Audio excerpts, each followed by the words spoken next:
Hello. Class twelfth में polymer वाला chapter है, वहाँ से काफ़ी क्वेश्चन पूछे जाते हैं कई बार डिफरेंट डिफरेंट एग्ज़ाम्स में। कोई भी एग्ज़ाम हो, मुझे प्रूफ देने की ज़रूरत नहीं है। अगर आप कॉम्पिटिटिव वर्ड में हैं तो आपको पता होगा।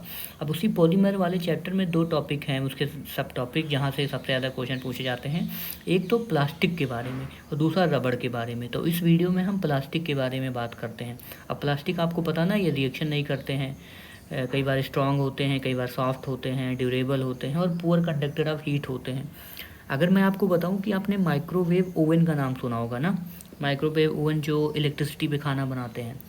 कई बार ना स्पेशल प्लास्टिक होते हैं जो खाना बनाते हैं माइक्रोवेव ओवन पे। अब आपको काफ़ी आश्चर्य होगा कि आप कहोगे अरे भाई प्लास्टिक में कैसे खाना बनता है।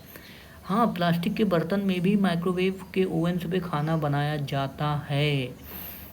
और वो इसलिए बनाया जाता है क्योंकि जो माइक्रोवेव्स होती हैं ना, वो डायरेक्ट खाने को, जैसे आप चावल बना रहे हो, दे डायरेक्ट हिट द चावल, the rice, not the plastics. उनको बर्तन से कोई मतलब नहीं होता है। वो वेव्स होती हैं, पेनिट्रेट करके आपके चावल को जाके ही हीट कर देती हैं, उबाल देती हैं। ठीक है, तो ऐसा वो फंक्शन होता है माइक्रोवेव्स का। तो मैं एक इंटरेस्टिंग बात यही बता रहा था। अब हम चलते हैं अपने इसके बारे में बात करते हैं, प्लास्टिक्स के बारे में। ठीक है, अब ये पॉलीमर वाला चैप्टर है। अब प्लास्टिक्स दो तरह के हो सकते हैं, बना सकते हो आप। एक नेचुरल प्लास्टिक जो आप स्टार्च से, सेलुलोज से बना सकते हो। दूसरा सिंथेटिक जो लैब में बनती हैं और इंडस्ट्रीज़ में बनती हैं। ठीक है, तो नेचुरल प्लास्टिक्स भी होते हैं, ये भी ध्यान में रखना है आपको।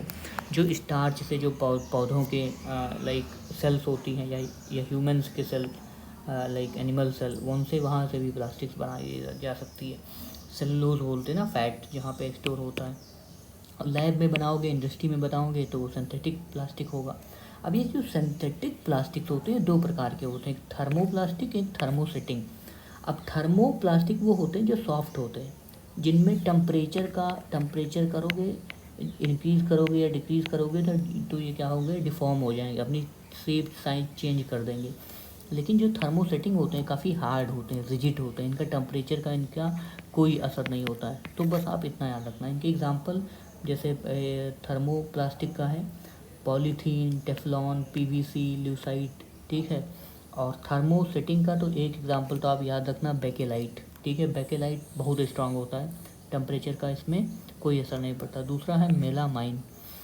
अब हम लोग एग्जाम्पल देख लेते हैं। ठीक है, ये प्लास्टिक्स बनते कैसे हैं, तो इनका एक मोनोमर होता है। ठीक है, मोनोमर का मतलब, सपोज करो एक पहले कोई एक यूनिट है, उसी को जोड़ जोड़ करके पॉलीमर बन जाता है। मोनोमर मतलब वन, मोनो मतलब वन, एंड इसी मोनो को ढेर सारे ऐसे जोड़ते जाओगे तो वो क्या बन जाएगा, पॉलीमर बन जाएगा। अब अगर आप मोनोमर में ले लोगे ईथीन। ठीक है, ये इसका फार्मूला मैं नहीं लिख रहा हूँ, अगर आपको फार्मूला ज़रूरी होगा तो, क्योंकि कोई मतलब नहीं है। बट हाँ, अगर ढेर सारे इथीन को आप जोड़ने लगोगे इनफाइनाइट, तो वो क्या बन जाएगा, पॉलीथीन बन जाएगा। अब ये पॉलीथीन आप कहाँ यूज़ करते हो, ये बताने की ज़रूरत तो है नहीं। खिलौनों में, बॉटल्स में, पॉली बैग्स में, डस्टबिन में, ये सब चीज़ पॉलीथीन यूज़ होता है। तो ये तो सबसे ईजी है। तो इससे क्या बन जाएगा, पॉलीथीन। दूसरा याद रखना, ये टेट्रा टेट्रा फ्लोरो टेट्राफ्लोरो इथेन। इथेन है, टेट्राफ्लोरो इथेन। अब ढेर सारे टेट्राफ्लोरो इथेन को आप जोड़ोगे तो वो क्या बन जाएगा, टेट्राफ्लोरो इथेन। ठीक है, इसमें एफ भी है। अगर इसका फॉर्मूला देखोगे तो CF2 and double bond CF2 ये होता है। ठीक है, तो इसी से इसी को ढेर सारे जोड़ जाओगे तो टेफ्लॉन बनेगा। अब ये क्वेश्चन काफ़ी फेमस है कि भाई टेफ्लॉन कहाँ यूज़ होता है। तो ऐसे कुछ बर्तन होते हैं नॉन स्टिक सरफेस ना, जो कोटेड यूटेंसिल्स, आपको पता है ऐसे कुछ बर्तन बनते हैं जो स्टिकी नहीं होते, जहाँ पे कुछ चिपकता नहीं है ना, खाना बनाते हो कुछ चिपकता नहीं है ना। तो ऐसे गैजेट बनाने के लिए, ऑयल सील्स बनाने के लिए, ऐसे बर्तन बनाने के लिए जो नॉन स्टिक सरफेस होती हैं, खासकर जो लोग खाना बनाते होंगे उन्हें पता होगा ना, नॉन स्टिक उनको वो चाहिए, कढ़ाई चाहिए, तो वहाँ पे टेफ्लॉन का यूज़ किया जाता है, कोटिंग की जाती है। और उसका मोनोमर क्या है, टेट्राफ्लोरोइथेन, ये याद रखना, टेट्राफ्लोरोइथेन। ऐसे ही अगर आप स्टाइरीन लोगे ना, ढेर सारे स्टाइरीन को जोड़ोगे तो क्या बन जाएगा, पॉली, क्योंकि पॉली मतलब मल्टीपल, पॉलीस्टाइरीन। अब पॉलीस्टाइरीन का भी आपको यूज़ पता होना चाहिए, क्योंकि ये भी थर्मो प्लास्टिक्स है, मतलब इसको टेम्परेचर के साथ बदल जाएगा। ये इंसुलेटर की तरह काम करता है। इंसुलेटर मतलब जिसमें टेम्परेचर नहीं, लाइक जिसमें हीट नहीं ट्रांसफ़र हो सकती। जो मैन्युफैक्चरिंग टॉयज़ होती हैं, रेडियो टीवी केबल्स होते हैं ना, उसमें ना टीवी और उसके बाद में रेडियो, इसमें भी तो प्लास्टिक कुछ यूज़ होते हैं, तो स्टाइरीन होते हैं। उसका मोनोमर होता है पॉलीस्टाइरीन, वो यहाँ पे यूज़ होता है, याद रखना। कॉम्स में ना, जिससे कंघी बनती है, तो वहाँ पे पॉलीस्टाइरीन यूज़ होता है। अब आगे हम देखते हैं अगर आप लो लेंगे विनाइल क्लोराइड को, ठीक है। अब ये विनाइल क्लोराइड है। अब इसको आप ढेर सारे विनाइल क्लोराइड ले लोगे, ऐड कर लोगे इनफाइनाइट तक, तो आपको मिल जाएगा क्या? पीवीसी। पीवीसी मतलब पॉली विनाइल क्लोराइड, ठीक है। पॉली मतलब मल्टीपल, उसके बाद में विनाइल एंड क्लोराइड। तो अब ये पीवीसी क्या होता है? पीवीसी को आपने देखा होगा, रेन कोट बनता है इससे, ठीक है। और सबसे ज़्यादा है ना वाटर पाइप, जिसमें घर में जो पाइप होती है ना, जिसमें टैप वाटर आता है, पानी आता है ना, तो और जहाँ कहीं वायरिंग करते हो तो जो पीवीसी की बोलते हैं भाई पाइप लगा दो, कहीं भी ना पीवीसी का ये लगा दो, डिस्क एंटीना लगा दो, हैंड बैग्स भी बनते हैं, तो ये पीवीसी भी होता है। तो इसका मोनोमर क्या होता है? Vinyl chloride.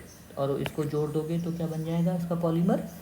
Poly vinyl chloride, ये होगा। उसके बाद में अगर आप प्रोपीन ले लोगे, ठीक है, प्रोपीन। अब प्रोपीन को जोड़ोगे तो पॉलीप्रोपीन बन जाएगा। क्या बन जाएगा? पॉलीप्रोपीन। अब ये पॉलीप्रोपीन कहाँ पे यूज़ होता है? अगेन टॉयज़ में, पाइप्स में, रोपर्स में। अब लेकिन एक याद रखना, ल्यूसाइट। अगर मिथाइल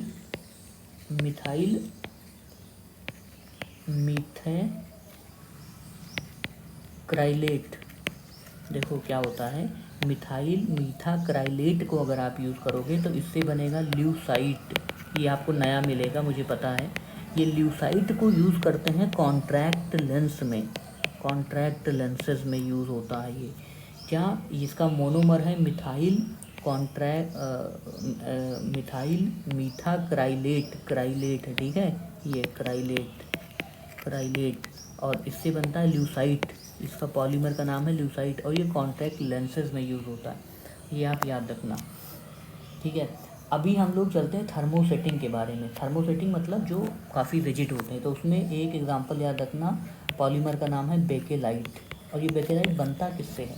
अगर आपसे पूछा जाए तो किससे बनेगा? तो एक्चुअली जब आप एक चीज़ होता है जिसको बोलते हैं C6H5OH, इसको बोलते हैं फिनॉल, ठीक है, फिनॉल एंड फॉर्मलडेहाइड, ठीक है, CHCO। तो फॉर्मलडेहाइड इसको बोलते हैं, और इसको बोलते हैं फिनॉल। जब फिनॉल और फॉर्मलडेहाइड की रिएक्शन होती है तब बेकेलाइट बनता है। और इसके बीच में होता है सोडियम हाइड्रोक्साइड। वो तो मान लो 12th क्लास के NCERT में रिएक्शन लिखी है, वो मैं बोल रहा हूँ, ठीक है, वो ज़रूरी नहीं है। बस आपको ये याद रखना कि बेकेलाइट किसके कंडेंसेशन से बनता है, तो एक फिनॉल के और फॉर्मल्डिहाइड के। अब इसका यूज़ क्या होता है? क्योंकि ये तो बहुत स्ट्रांग होता है। It is a poor conductor of heat and electricity. It use for making electric switches, utensils, handles of switches, ठीक है। तो ये याद रखना, यूटेंसिल्स बनते हैं इससे, ठीक है, स्विचेस बनते हैं। एंड बेकेलाइट का एक यूज़ आप भी बताओ, ठीक है, जो आपको लग रहा हो कि बेकेलाइट भाई यहाँ पे यूज़ हो जाता है, ठीक है। और दूसरा जो थर्मोसेटिंग प्लास्टिक्स है वो मैं आपको बता रहा हूँ, मेलामाइन। अब मेलामाइन कहाँ किस में बनता है?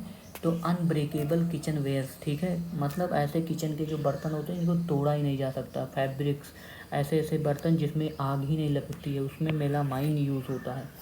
अब ये भी याद रखना कि फायर रेसिस्टेंस होते हैं ये।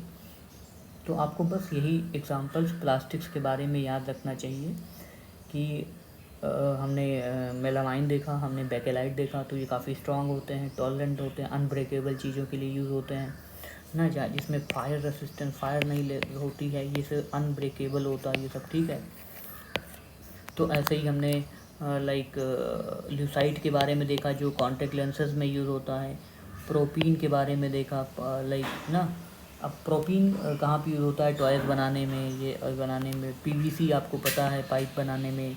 स्टाइरीन ना, रेडियो केबल्स, कॉम्स बनाने में। एंड ये तो टेफ्लॉन नॉन स्टिकी है, ठीक है।